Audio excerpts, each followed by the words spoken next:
Got my cutter, got my torch.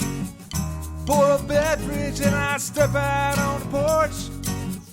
Grab a cigar, I love that view.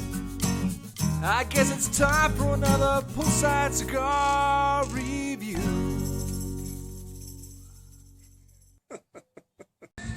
How you doing, everybody?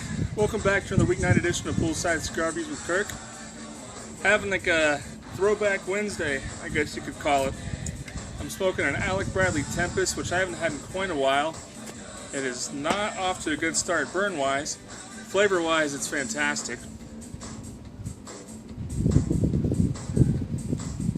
Not producing a lot of smoke. I think it's tunneling, which is annoying.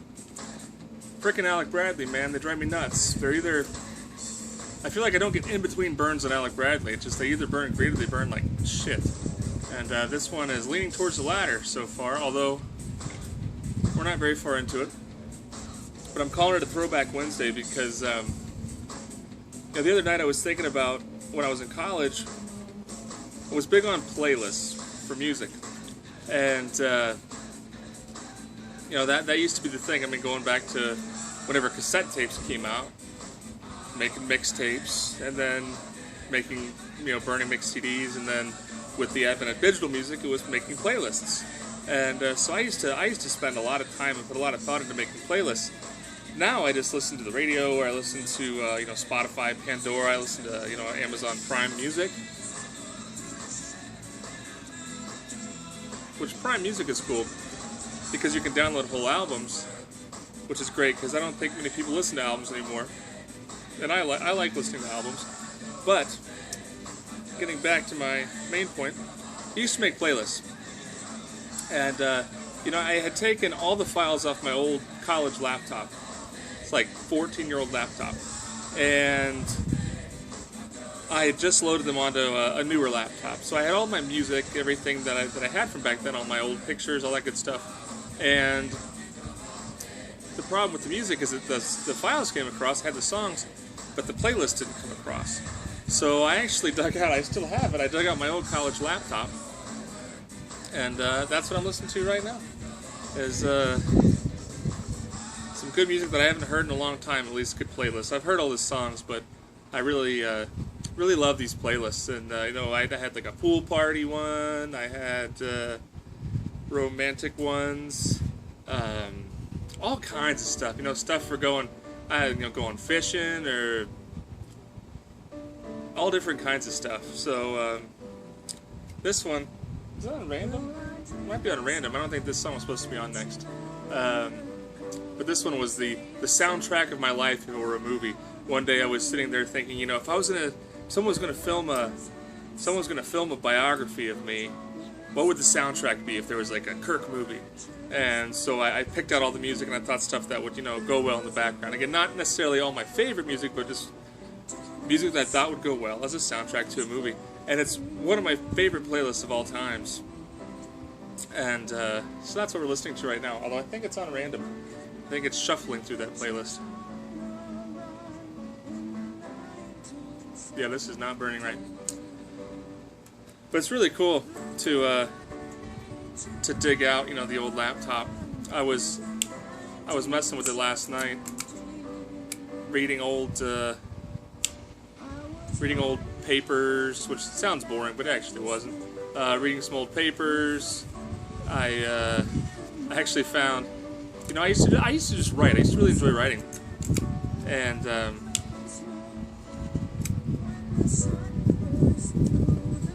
I found just some general, I don't know what you'd call them, just personal essays, almost kind of like a journal, but not so much. General essays, philosophical thoughts,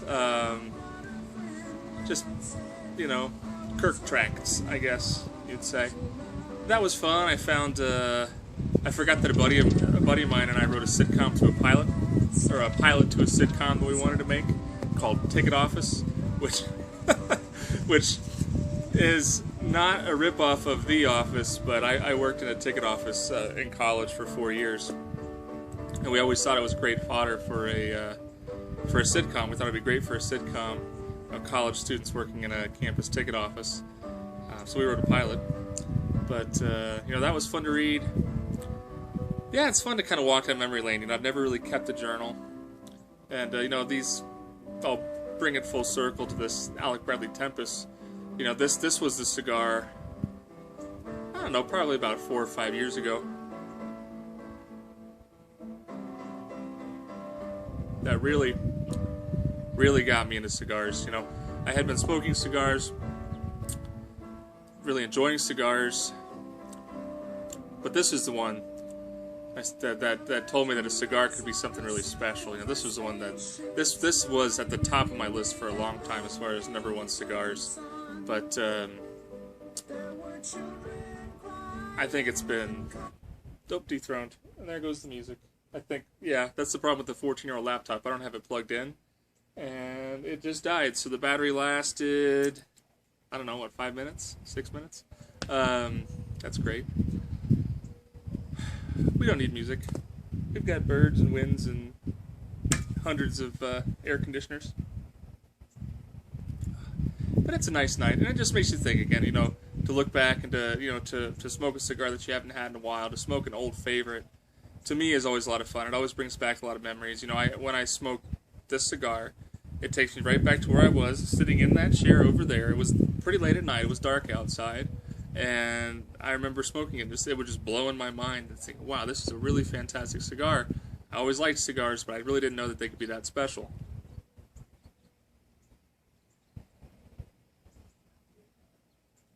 And that's what I'm tasting. This one is probably 2 or 3 years old. It's really chocolatey. Chocolate and coffee. This is big time chocolate and coffee. Very nice. It's going great.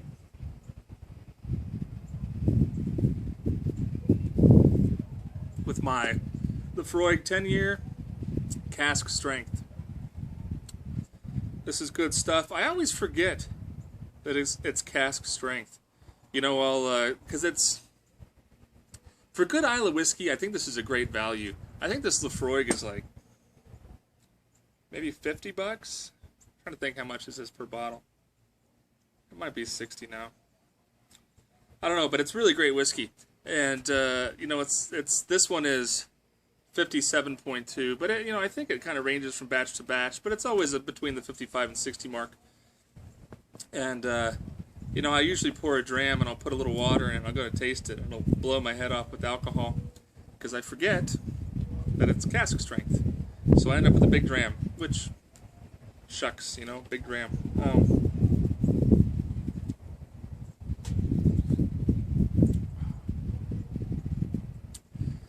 The Laphroaig, you obviously get the peat blast, but I get like a lot of, I don't know, I want to say like grass and hay notes in there. A little bit salty.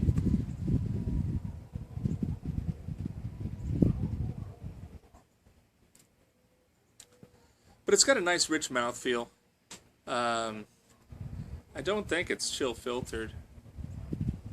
It's a little cloudy, which is a good sign. Does it say?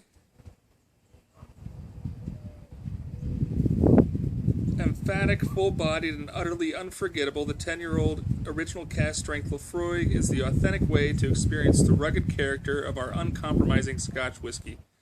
It is an Islay single malt that is barrier-filtered only and bottled at natural distillery strength. This gives a depth of genuine tasting and texture normally associated with sampling whiskey at its source. So it says barrier-filtered. I don't know what barrier-filtered means. If somebody knows what a barrier filter is, let me know. I'd love to hear it in the notes, the comments rather. But yeah, this is good because it stretches. At cask strength, it stretches. Is it my favorite Islay whiskey? No, but it's a really great one. I wouldn't want to have a whiskey cabinet without it.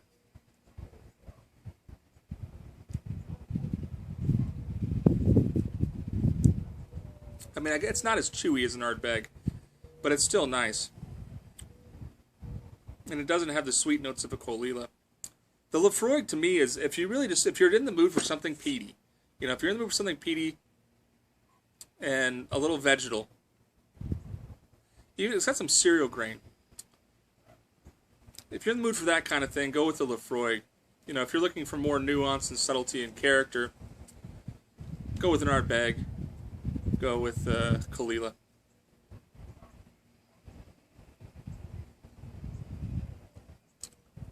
Or maybe a Bowmore if you're feeling a little more passive. But anyway, it's a good night. I'm just out here rambling, like always. I just check in to say hey. It gives me something to talk to while I smoke my cigars because, you know, most of the time, you know, since I changed jobs, I don't have a B&M to go to anymore. That was a good thing about my last job was I was like half a mile from a cigar shop, and I went there all the time. Now, I'm probably 15 miles from a cigar shop, and it's just not practical for me to drive that far at lunchtime to go smoke a cigar. I can't be out of the office for that long. It just wouldn't make sense. So I miss that cigar camaraderie. You know, I was always the youngest guy there by like 30 years, but that's okay, man. It was a good group of guys, and, you know, I miss hanging out with them. So now I'm hanging out with you. Although I've always liked hanging out with you. Very good. Well, on this Throwback Wednesday, let me know. What's your throwback cigar? Do you have a throwback scotch, a throwback song? Just something that every now and then you just kind of dig out and think, wow, or maybe something in recent memory that kind of foots that bill. Very nice. I'm a happy guy. Very happy guy. Hopefully the wind hasn't been too bad for you. Sorry the music cut out. But I just wanted to say, hey, show you this Alec Bradley Tempus. If you've never tried a Tempus, this is one you got to go try. You know, usually I don't give strong recommendations, but if you've never had an Alec Bradley Tempus, go to a B&M and buy an Alec Bradley Tempus. And maybe smoke it there, just in case it burns like hell. Maybe they'll give you another one. So, anyway, guys, I'll leave you with that. See, I'm getting ash all over me now. That's not cool. I'll leave you with that. Thanks for stopping by to hang out. I always appreciate it. Great talking to you. And hopefully we'll see you again fairly soon with a cigar review. I think the next one's going to be the Queen Bee by Arturo Fuente.